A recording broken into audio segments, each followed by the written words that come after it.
Two people can use the exact same tool, ask nearly identical questions, and walk away with completely different outcomes, one sharper, more capable, thinking more clearly than before they opened the conversation, the other quietly less capable, having handed over a piece of their own judgment without ever noticing the exchange. The difference has nothing to do with which tool they used. It has everything to do with the relationship they built with it, whether they were using it to extend their own mind or simply to replace the effort of using it at all. I've spent real time thinking through what actually separates those two outcomes because it matters more now than it ever has, and today I want to give you the actual practice, not the theory, of building a genuine thinking partnership instead of a quiet dependency. Section 1. Partner means the thinking is still yours. Before anything practical, the distinction has to be precise, because it's easy to nod along with the idea of a thinking partnership without actually changing your behavior. A partnership implies two active participants, both contributing something real, and in this specific partnership, your contribution has to remain the actual thinking, the forming of a position, a question, a rough draft of understanding, before the tool ever enters the process. A replacement relationship looks almost identical from the outside. You're still typing, still reading, still producing something at the end. But the actual formation of thought happened somewhere else entirely, and you simply received and approved the output. This distinction won't show up in what you produce. Both relationships can generate polished, competent work. It shows up entirely in what's happening inside you while you're producing it, whether your own mind was genuinely engaged in the forming of the idea, or whether it was simply present to review and accept an idea that arrived already fully formed from somewhere else. Section 2. The draft first practice. Here is the single most important habit in this entire partnership, and it's simple enough to start using today. Before you ask an AI system anything, write or think through your own rough answer first, even if it's incomplete, even if you're genuinely unsure. This isn't about ego or distrust of the tool, it's about sequencing. Because thinking that happens after you've already seen an outside answer is fundamentally different from thinking that happens before. It tends to drift toward confirming what you were just shown rather than genuinely exploring the question on its own terms. When you draft first, the tool's response becomes something you can actually evaluate against your own independent reasoning, agreeing where it strengthens your thinking, disagreeing where your own reasoning holds up better, genuinely learning from the comparison between the two. When you skip the draft and go straight to asking, you lose that comparison entirely because there's nothing of your own left to compare the answer against. Only a single output you're left, simply accepting or rejecting wholesale, with no independent foundation underneath your own judgment. Section 3. Using it as a challenger, not just a validator. Most people, without quite realizing it, use these tools in a way that quietly seeks agreement, phrasing questions in ways that invite confirmation of what they already believe, and then feeling satisfied when the response validates their existing view. A genuine thinking partner does the opposite of this instinctively. And you can deliberately build that same function into how you use AI by explicitly asking it to challenge your position rather than confirm it. Ask directly for the strongest argument against what you currently believe, not the mild version, the actual strongest case. And sit with that response seriously instead of dismissing it because it's uncomfortable. This single shift changes the entire value of the interaction, because a tool used only to validate existing beliefs never actually improves your thinking. It just makes you feel more confident in whatever you already thought, regardless of whether that thought was actually sound. A tool deliberately used to challenge your reasoning becomes something closer to a genuine sparring partner.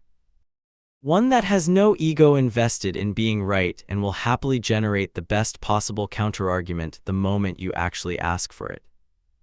Section 4. Using it to widen the field, not narrow it.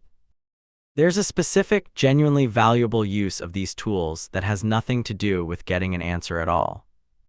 And that's using them to expand the range of angles you're even considering before you settle on any single conclusion.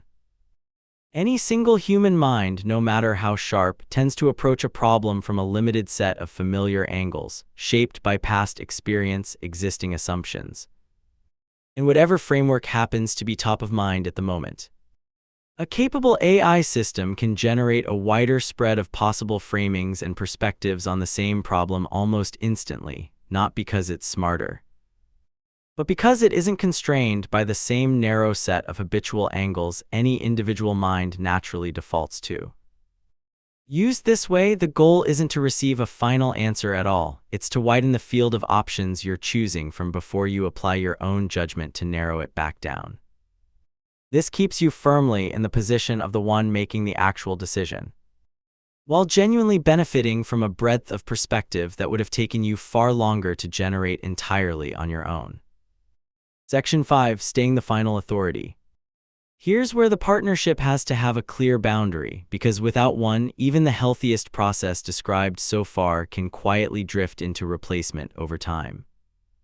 No matter how good the draft, the challenge, or the widened perspective the tool provides, the actual decision, the final judgment about what you believe or what you're going to do, has to remain something you consciously make yourself, not something you simply accept because it arrived polished and confident.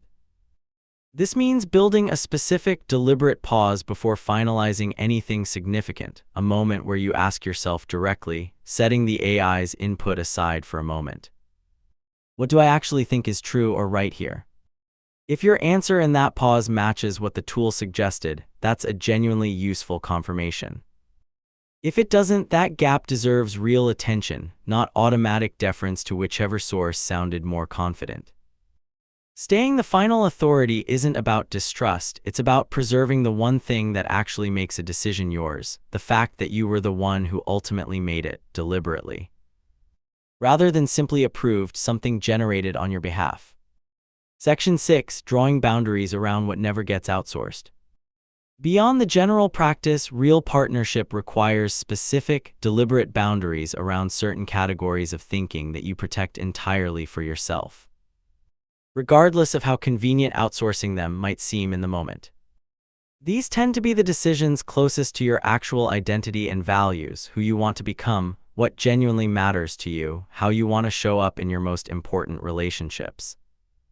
Moments of real moral or emotional weight where the process of wrestling with the question is itself part of what makes the eventual answer meaningful.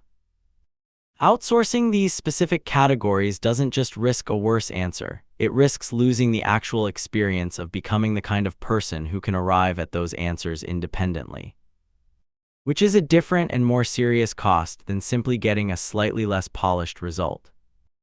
Everyone's specific list will look a little different, but the practice of consciously deciding in advance which categories of your thinking are simply not up for outsourcing, regardless of convenience, is what keeps the entire partnership honest over the long run, rather than slowly eroding one convenient exception at a time. Closing. A partnership worth protecting.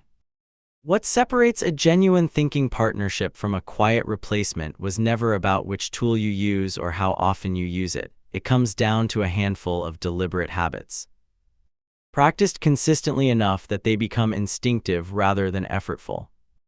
Draft your own thinking first before you ever consult an outside source. Ask the tool to challenge you, not simply confirm what you already believed walking in. Use it to widen the field of possibilities you're considering, then apply your own judgment to narrow it back down yourself.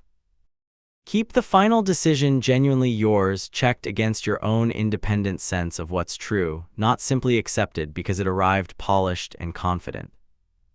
And protect a clear, specific set of decisions that never get outsourced at all, regardless of how convenient the alternative might seem in any given moment. Build these habits consistently, and the tool genuinely does become what it was always capable of being, a real extension of your own capability, rather than a quiet, comfortable substitute for the mind you already have and are still fully capable of using.